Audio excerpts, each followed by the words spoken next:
शान्ताकारं भुजगशयनं पद्मनाभं सुरेशं विश्वाधारं गगनसदृशं मेघवर्णं शुभांगं लक्ष्मीकान्तं कमलनयनं योगनिर्ध्यानगम्यं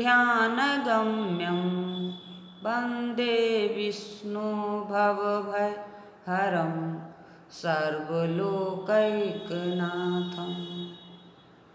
नमस्कार, मैं काबरी कुमारी, सहायक प्राध्यापक साहित्य, जूथालाल संस्कृत महाविद्यालय मझौलिया, पश्चिम चंपारण।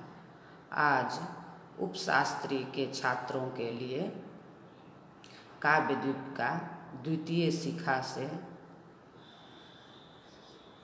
लक्षणा एवं व्यंजना बताने जा रही हूँ। इत्येवं सा द्विविधा रूढिमूला प्रयोजनमूला च सेयं पुनर्विधा स्यादुपादानं लक्षण चेति। उपादान लक्षणा लक्षण लक्षणा चेति सा लक्षणा पुनर्द्विविधा।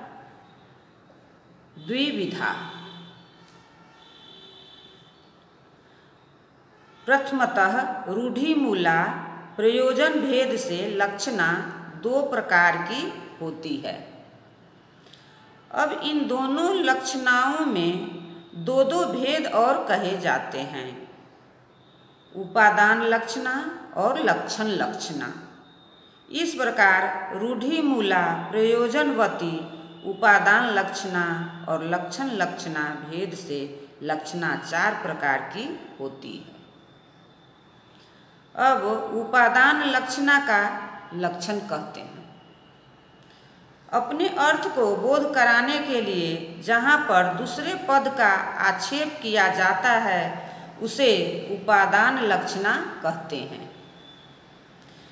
वाच्यार्थ के अन्वय बोध के लिए जहाँ लक्ष्यार्थ बोध में वाच्यार्थ से संबद्ध लक्ष्यार्थ का बोध होता है वह उपादान लक्षणा कही जाती है। जैसे यष्टयः प्रविश्यन्ति, लाठियाँ प्रवेश कर रही है। यहाँ अचेतन होने के कारण यष्टि का स्वतः प्रवेश करना संभव नहीं है, अतः यष्टि पद से यष्टिधारी पुरुष का आक्षेप किया जाता है। लाठी वालों के प्रवेश के साथ ही लाठियों का प्रवेश उचित है, अतः इसे उपादान लक्षणा कहते हैं। इस लक्षणा में पद अपने अर्थ को न छोड़कर अन्वय बोध के लिए पदांतर का आक्षेप करके उनके साथ स्वयं अन्वित हो अर्थबोध कराते हैं, इसलिए इसे अजह त स्वार्था भी कहते हैं। जो लक्षणा वाक्य के अन्वय बोध के लिए स्वार्थ का परित्याग करके भी परार्थ का बोध कराती है वह लक्षण लक्षणा कही जाती है। अर्थात इस लक्षणा में दूसरे अर्थ का बोध करा देने के बाद मुख्यार्थ का अपना कोई संबंध नहीं रहता। इस प्रकार अपने स्वार्थ का स्वार्था परित्याग करके अर्थबोधन कराने वाली लक्षण लक्षणा जहत स्वार्था भी कही जाती है, क्योंकि वह अपने अर्थ का भी अन्वय बोध कराती है। जैसे दुर्बोधाहृत उपकृतम बहु, इस पद्य में उपकार आदि शब्द अपने मुख्यार्थ को छोड़कर अन्वयार्थ अपकारादि अर्थों में परिणत हो गए हैं। अभिधा और लक्षणा शक्ति के अतिरिक्त शब्दों में एक तीसरी शक्ति भी है जिसका नाम व्यंजना है। इस व्यंजनावृत्ति से अर्थबोधक शब्द व्यंजक तथा उससे बोध्य अर्थ व्यंग्य कहा जाता है। आचार्य विश्वनाथ के मत से व्यंजना का स्वरूप कहते हैं अभिधा और लक्षणा नामक वृत्तियों के विरत अपना अपना अर्थ बताकर क्षीण हो जाने पर जिससे अन्य तीसरे अर्थ का बोध होता है वह वृत्ति व्यंजना कही जाती है। यह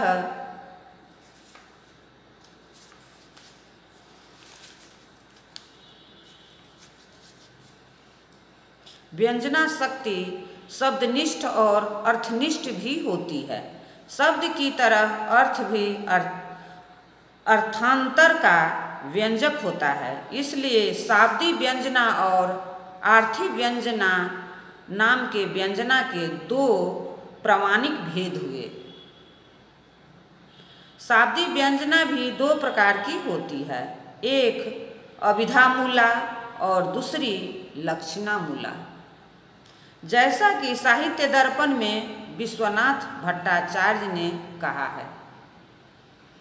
अभिधामूला व्यंजना के लक्षण के संबंध में आचार्य विश्वनाथ ने कहा है, संयोग आदि की सहायता से अनेकार्थक शब्द के किसी एक प्रासंगिक अर्थ का निर्णय हो जाने पर भी जिसके द्वारा अन्य अप्रासंगिक अर्थ का ज्ञान होता है वह अभिधाश्रया अभिधामूला व्यंजना कहलाती है।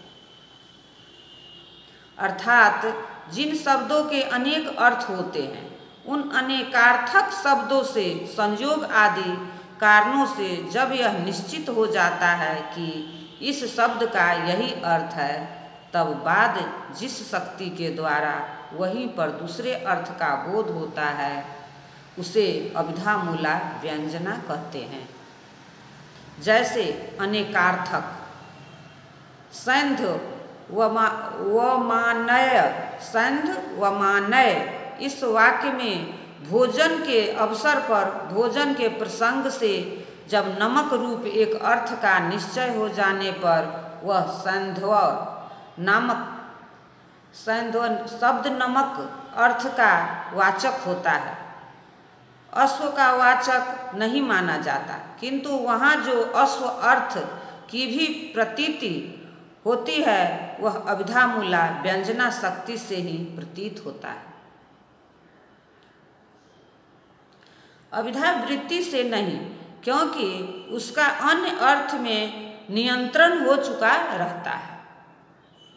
जब अनेकार्थक शब्दों में यह शब्द किस अर्थ का बोधक है यह निर्णय नहीं होता, तब नीचे लिखे साधनों से उनके अर्थ का निर्णय किया जाता है।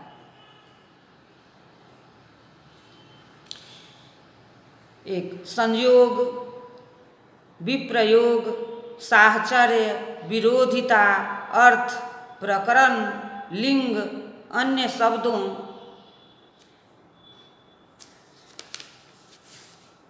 की सन्निधि, सामर्थ्य, औचित्य, देश, काल, व्यक्ति, स्वरादि ये 14 अनेकार्थक शब्दों का यहाँ पर निश्चय नहीं हो पाता, वहाँ विशेष अर्थ का बोध कराते हैं।